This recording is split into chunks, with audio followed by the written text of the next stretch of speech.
असे झुंजले वायुपुत्र. काही कथा अशा असतात की त्यावर विश्वासच बसत नाही. पण अशी एक अशक्य वाटणारी घटना भारत-पाक युद्धात खरोखरच घडलेली आहे. भारतीय जवानांनी अशा अनेक अशक्य गोष्टी सहज शक्य करून दाखवल्या आहेत. भारतीय हवाई दलाच्या कामगिरीने तर जगाला अक्षरशः चकित केले आहे. भारत-पाक युद्धात काही भारतीय विमाने शत्रूच्या प्रदेशावर हल्ला करत होती. एका ताफ्यातील एक विमान चुकून शत्रूच्या विमानवेधी तोफेला बळी पडले. ते हवेतच पेटले आणि खाली आदळले. बाकीच्या विमानांनी ही खबर प्रमुख अधिकाऱ्यांना देताच त्यांना धक्का बसला. विमानदलाचे एक मोठे अधिकारी त्या पडलेल्या विमानात होते. त्यांचे काय झाले असेल? मोठी चिंता निर्माण झाली. तर ते जिवंत असतील तर शत्रूच्या तावडीत सापडतील, जखमी झाले असतील तर? काही कल्पना येत नव्हती.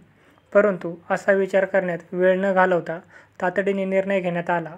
कोणीतरी त्या ठिकाणी जाऊन पाहिले पाहिजे आणि ते जिवंत असतील तर त्यांना तेथून युक्तीने सोडवून आणले पाहिजे. फ्लाईट लेफ्टनंट चंदनानी यांनी हा हुकूम मिळाला. ते भारतीय विमान अशा ठिकाणी पडले होते की तेथे विमान येण्याची सोय नव्हती. ते उतरवायला त्रास पडला असता. त्यापेक्षा हेलिकॉप्टर अधिक सोयीचे. फ्लाईट लेफ्टनंट चंदनानी हेलिकॉप्टरमधून निघाले. घाई करायला हवी होती. शत्रूच्या त्या रणक्षेत्रात सगळीकडे शत्रुदाबा धरून बसला होता. हेलिकॉप्टर आकाशात दिसताच त्यांच्या विमानवेधी तोफा धडाडू लागल्या. शत्रूनेही चारही बाजूंनी मारा चालू केला. मोठ्या कौशल्याने तो मारा चुकवून फ्लाईट लेफ्टनंट चंदनानी पुढे जाऊ लागले. भारतीय विमानाने तेथे नुकताच हल्ला करून आगच आग लावून दिलेली होती. लष्करी वाहनांची व रणगाड्यांची पेटलेली धुळे सगळीकडे दिसत होती. फ्लाईट लेफ्टनंट चंदनानी यांनी जे ठिकाण हवे होते ते आले, पण खाली आग व धूर याशिवाय दुसरे काहीही दिसत नव्हते. फार खाली जाण्यात धोका होता. तरीही चंदनानी यांनी मोठ्या धाडसाने आपले हेलिकॉप्टर खाली आणले.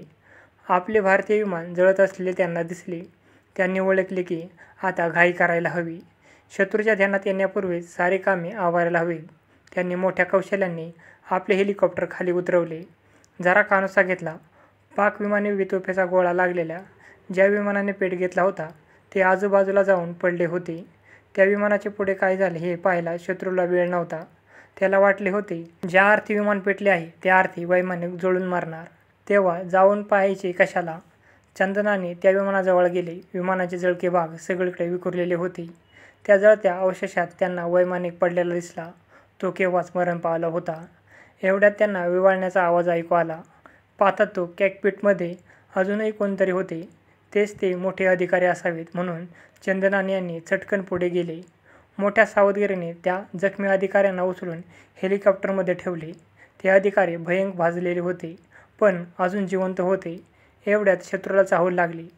जवळच्या झाडीतून 10-12 पाकिस्तानी सैनिक गोळ्या झाडत पुढे आले. पण ते जवळ येण्यापूर्वी चंदनानींचे हेलिकॉप्टर वर उडाले. मोठ्या साहसाने शत्रूचा मारा चुकवत त्यांनी ते वेगाने वर नेले. आता मुळीच कसली धास्ती नव्हती. भारतीय हद्दीत तात्पुरत्या उभारलेल्या लष्करी इस्पितळाच्या आवारात फ्लाईट लेफ्टनंट चंदनानी उतरले. लगेच त्या जखमी अधिकाऱ्यांना इस्पितळात नेले.